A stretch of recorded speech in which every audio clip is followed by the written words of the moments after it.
வணக்கம். Welcome to my channel அங்க்ராமின். So இன்னைக்கு வீடியோல நகை வாங்க போறீங்க அப்படின்னா, என்ன மாரி விஷயங்கள்லாம் நம்ம செக் பண்ணணும் அப்படிங்கிறத தான் டீட்டெயில்டா பார்க்க போறோம். ஸோ முதல் விஷயம் என்னன்னா, வீட்லேருந்து போம்போது டிசைட் பண்ணிக்கோங்க. நம்மகிட்ட எவ்வளோ அமௌண்ட் இருக்கு, எவ்வளோ கிராம் வாங்கலாம், அண்ட் நம்ம என்ன வாங்க போறோம், ஸ்டோன் வச்சு வாங்க போறோமா, இல்ல பிளெயினா வாங்க போறோமா அப்படிங்கிறத டிசைட் பண்ணிக்கோங்க.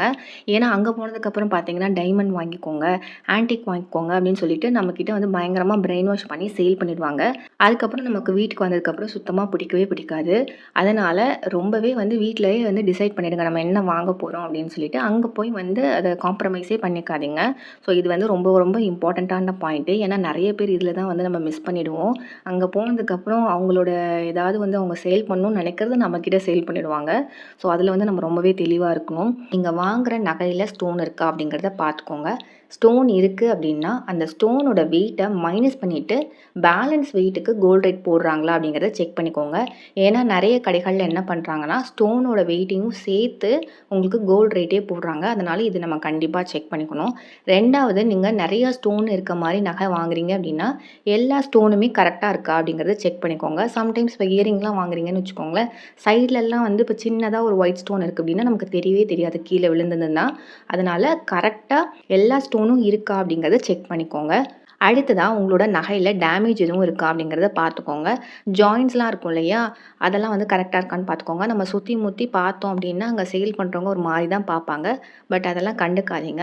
அந்த ஜாயிண்ட்ஸ் கரெக்ட்டா இருக்கா? ஸ்டோன் கரெக்ட்டா இருக்கா? அண்ட் டிசைன் வந்து எதுவும் நம்ம ட்ரெஸ்ஸ பிடிச்சு இழுக்காத மாரி இருக்கா? அப்படிங்கிறத செக் பண்ணிக்கோங்க. ஏன்னா என்னதான் அழகா நம்ம நகை வாங்குனாலும், ட்ரெஸ் எல்லாம் பிடிச்சு இழுக்குது அப்படின்னா நம்ம போடவே முடியாது. அதனால இது கண்டிப்பா வந்து செக் பண்ணிக்கோங்க.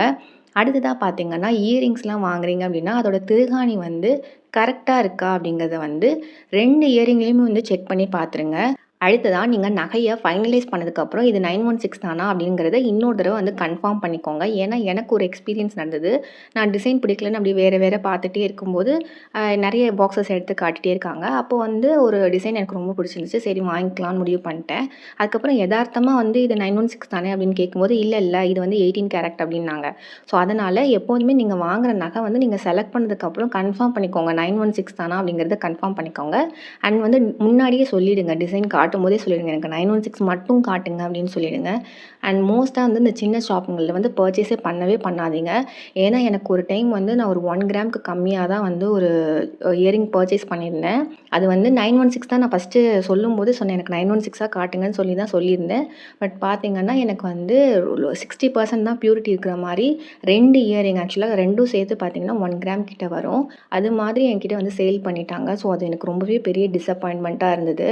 இது வந்து எனக்கு எப்போ தெரியும்னா, அந்த இயரிங்க வந்து மாத்தலாம் அப்படின்னு இன்னொரு ஷாப்ல போய் செக் பண்ணி பார்க்கும்போது தான் தெரியும். அதனால மோஸ்ட்டா வந்து சின்ன ஷாப்புங்கள்ல எதுவுமே வாங்காதீங்க.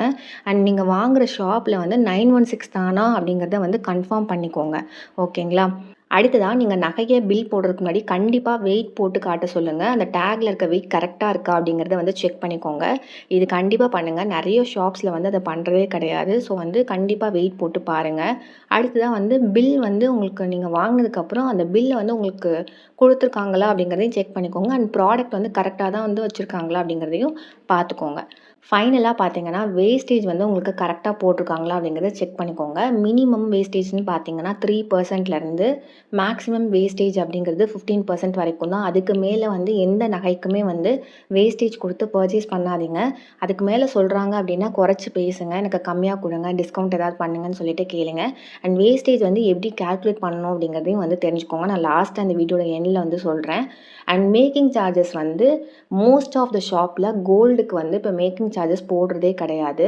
வெறும் வேஸ்டேஜ் மட்டும் தான் போடுறாங்க. சில கடைகள்ல மட்டும் தான் மேக்கிங் சார்ஜஸ்ன்னு தனியா போடுறாங்க. ஸோ அந்த மாரி கடைகள சூஸ் பண்ணீங்க. பெரிய கடைகள்லயே வந்து வெறும் வேஸ்டேஜ் மட்டும் போடுற கடைகள் இருக்கு. ஸோ அந்த மாரி ஷாப் வந்து சூஸ் பண்ணீங்க அப்படின்னா, ஓரளவுக்கு வந்து நம்ம அவாய்ட் பண்ணலாம். மேக்கிங் சார்ஜஸ்லாம் குடுக்காம. அண்ட் ஜிஎஸ்டி பார்த்தீங்கன்னா, உங்களுக்கு எப்போதுமே 3% தான் போடுவாங்க. அதில எந்த சேஞ்சஸுமே வராது. அடுத்ததா வேஸ்டேஜ் வந்து எப்படி கால்குலேட் பண்ணணும்னு பார்த்தீங்கன்னா, 1 கிராம் கோல்ட் ரேட் நீங்க என்னைக்கு பர்ச்சேஸ் பண்ண போறீங்களோ, அன்னைக்கு 1 கிராம் கோல்ட் ரேட்ட வந்து டைப் பண்ணிக்கோங்க.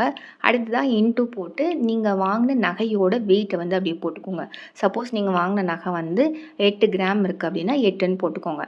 இல்ல 8.123 அப்படின்னு இருக்கு. ஒரு டெசிமல் பாயிண்ட் வச்சு ஒரு 2 நம்பர் 3 நம்பர் இருக்குன்னா, அத அப்படியே போட்டுக்கோங்க. உங்களுக்கு டேக்ல வந்து என்ன குடுத்துருக்காங்களோ, அத வந்து அப்படியே டைப் பண்ணிக்கோங்க.